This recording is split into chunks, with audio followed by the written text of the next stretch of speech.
Hey guys, Digital Lifestyle here, back with another video. Right, as the title will say, SEC probing crypto companies in Ethereum investigation as hopes for ETF. Well, this ETH ETF dims. The regulatory status of Ether has long been a point of contention by the Securities and Exchange Commission. Right, I've spoken about this before. ETH is a problem. It was given a free pass by Bill Hinman, and in contradiction to what he should have done. He should never have done that. He was told it was going to be a problem if he did go ahead and did it. He had several meetings, if you're not aware of that, with I think it's Simpson Thatcher, I think it is. My memory serves me well. Anyway, the Securities and Exchange Commission is waging an energetic legal campaign to classify Ethereum, the second most popular cryptocurrency, as a security, according to US companies that have received subpoenas related to an investigation. The news delivers a further blow to the cryptocurrency industry hopes, as the agency will approve applications by BlackRock and others, as the Ethereum ETF follows the SEC's approval of series of Bitcoin ETFs in January. Another news story on the same thing: SEC pursuing legal campaign to classify Ethereum as a security, and Ethereum Foundation faces investigation by undisclosed state authority. Right, I've got a couple of videos to play you regarding this. One one was on XRP, and this was done by Thinking Crypto. I'll go into that in a sec. The E Foundation, Swiss non-profit at the heart of the Ethereum ecosystem, is reportedly under investigation by an undisclosed state authority. The investigation was disclosed on February 26 on the group GitHub repository. CoinDesk reported on Wednesday, 20th of March. The comment on the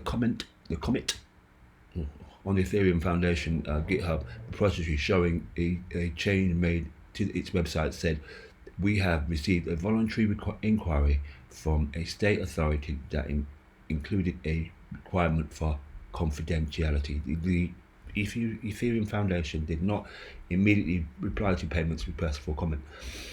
The inquiry, this payments is the website, by the way, which I'm reading this from. The inquiry comes at a pivotal time for Ethereum as its native asset ETH, as the US investment firms are looking to offer it as an exchange-traded fund ETF, according to CoinDesk report. Anyway, I'm going to go get you that video, the one on X, and yeah, I'll play you both of them actually. I'll play this one first. I may not go through the whole lot, but I'll play you. Ethereum Foundation faces inquiry from government. Fortune says SEC investigating ETH. Hold on one second. Saying that these two stories were published in the same day. The fact that Bloomberg analysts said the ETH ETF will likely not be approved in May, and then totally unrelated, we have this story that comes out hours later, and it says that the SEC is possibly looking into the Ethereum Foundation. Do you think that this inquiry has to do with the potential for an ETH ETF? I mean, Look, I think it is, and I haven't listened to this full video, but I think it is. They have been dithering about this. Why approve Bitcoin ETFs and then not approve ETH, even though ETH traded products, I think it is. I think there's two. I'm going to get confused, so I'm not going to even bother going there. But I think this is a way to not have ETH. For them to try and get away with not having Bill Henman and all that lot, and just declare it as a security.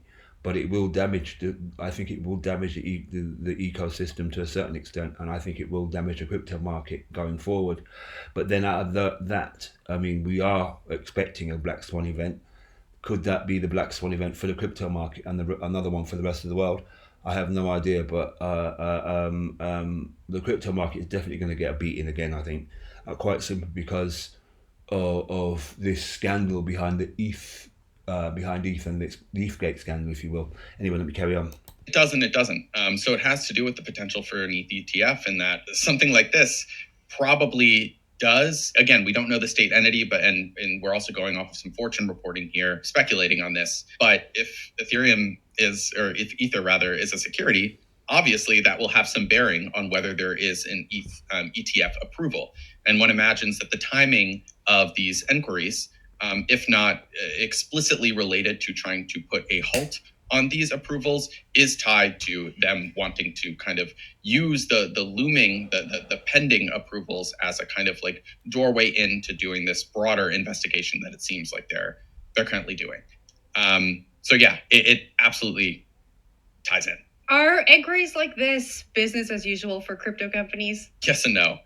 So the Ethereum Foundation, although there's been a lot of speculation for years that the SEC would try to deem them a security, and they've explicitly tried to do so in some cases. This, to my knowledge, is the first time the Ethereum Foundation has gotten an inquiry like this from a state agency. And it sounds like it's a subpoena. We have this on background in our story. This would be, if it is the SEC, the first time we've seen something like this. So yeah, that is rare. Is it rare for crypto companies to be reached out to by the SEC? No. As you've reported on, as I've reported on, this is absolutely a common thing. I mean, Coinbase is currently in a big lawsuit embroiled in this whole thing with the SEC. We saw the whole Binance thing before. I mean, this is, a tale as old as crypto time. These sorts of things, but it's not business as usual for Ethereum. Let's say Ether is deemed a security here in the United States. What does that mean for folks who hold Ether? And what does that mean for crypto firms that allow people to purchase Ether? Yeah, of course. This isn't investment advice. And also, we don't know what's going to happen. I'm going to interject here as well. From my perspective, this really does beg the question to the SEC. They need to really have regulations, because if ETH decides to fight back and take this to court, right, maybe they will get done like how XRP got done for sales of original, the sales of the initial sales of the ETH, because they offered an initial public offering, I think it was called, IPO. If that is the case, then the original sales of XRP, but then ETH. But here's the other issue you need to think about as well with that is who else? How many people have bags of ETH that had prior knowledge and could be actually looking to dump their ETH, or is it actually a decentralized token is the question you could ask as well on that. Very interesting. And if they do, then what happens to the other projects that are around ETH, and does that pave the way for Solana to because like Solana was paved to be the ETH killer? Is that where Solana goes?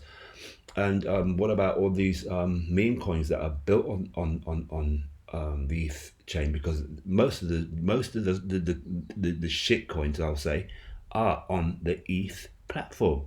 And not being funny, even I think the US Tether is built on the ETH platform. So what happens to that? These are major questions people need to be asking regarding this thing. Just know that there's this inquiry and this larger investigation, so we don't know what's going to happen. But if we're to speculate that there is an attempt to deem Ethereum, or Ether rather, a security, which again would have to work its way through its courts and still be a long way off, we're very early. That would, one imagines, be a negative thing, at least for the Ethereum ecosystem, because at the very least, it would inject, some sort of uncertainty with regards to how the token can be traded, through what venues, and how other platforms could, prop themselves up on the wider network. So it would absolutely be relevant and probably not a positive thing, one imagines. Same. There you go. I'm going to stop it right there. And then I've got the other one, and this is from Thinking Crypto. And he spoke with Meta Lawman, his name is. Weird is going on here. What do you think is at play? I'm going to read this bit. If Gary Gant wants to stop the Ethereum ETF, this is probably the best strategy to classify Ethereum as a security. If he does, there are tremendous collateral consequences if they place the big black cloud over the Ethereum, like they did over XRP for years. He has got a full video here.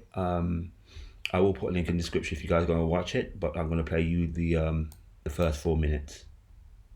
Weird is going on here. What do you think is at play? Is the SEC really trying to classify ETH as a security, and maybe they're looking to block that Ethereum ETF as well? Yeah, I don't know. I just saw the article today. But as you think about the ETF, for instance, Ethereum has a good argument that it looks like the Bitcoin scenario where futures were approved and it trades actively, and you can measure the correlation between the futures contracts and the spot trading of Ethereum. That correlation, which is an important factor that the DC Circuit Court of Appeals, found that the SEC had been arbitrary and capricious in denying that ETF. So the problem for Gary was he's, going down this road with these applications of finding himself in court again if he denies the application, and he's got a real tough challenge to explain how this should be different. And for those of us who've thought a lot about it, really the best way, the only way out there would be to say, yeah, Bitcoin was a commodity, Ethereum is a security, and therefore you can't have this spot ETF.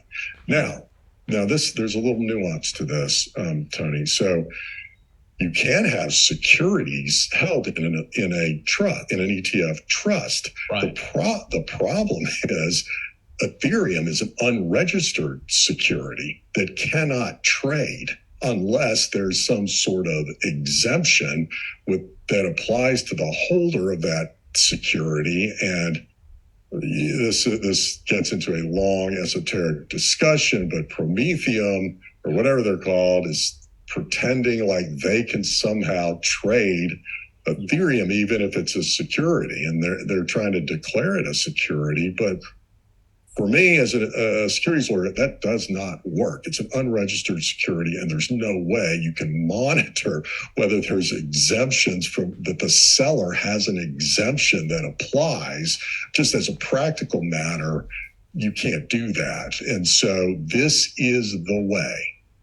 If Gary wants to stop the Ethereum ETF, this is probably the best strategy to do it. And if he does, there are tremendous collateral consequences if they place the big black cloud over Ethereum, like they did over Ripple for years. It's hard to predict, what the consequences would be of declaring that an unregistered security when you've got all of these projects built on top of the Ethereum blockchain. And if it is fundamentally, the operation of transactions in an unregistered security, that's illegal, without an exemption. And so it would be an absolute mess. But again, you mentioned politics. Gary took a beating for approving the Bitcoin ETF, and he's already been put on notice from some of the progressive constituencies that he better not approve another asset ETF, digital asset ETF. And so he's between a rock and a hard place, and he's got to deal with that Bill Hinman statement saying it's not a security, and where that statement came from and what it was based on and all that. So if this is happening, it's going to be pretty exciting and impactful to the entire digital asset, ecosystem.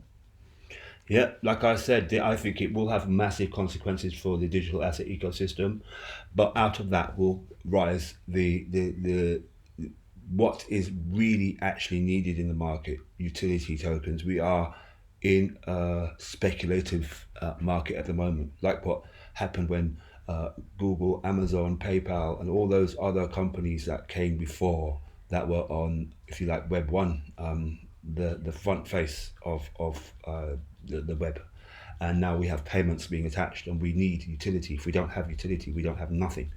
And therefore, we need a proper system that and regulations in place to allow that to happen. And Gary Gensler, at the end of the day, has been given his orders to hold back certain things, to allow the incumbents to get in, like BlackRock and all those others.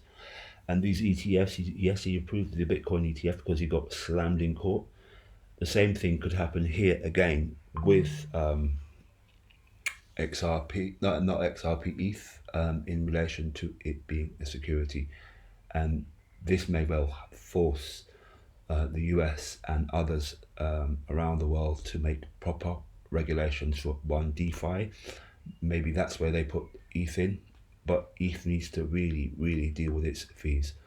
Anyway, that said, Digitech Lifestyle out. I hope you like and subscribe to this video. Please do like and subscribe, and I'll continue trying to bring you content like this on a daily basis. Anyway, guys, you take care of yourself. Have a great one, and yeah, this space is getting hot. Anyway, take care. Bye bye.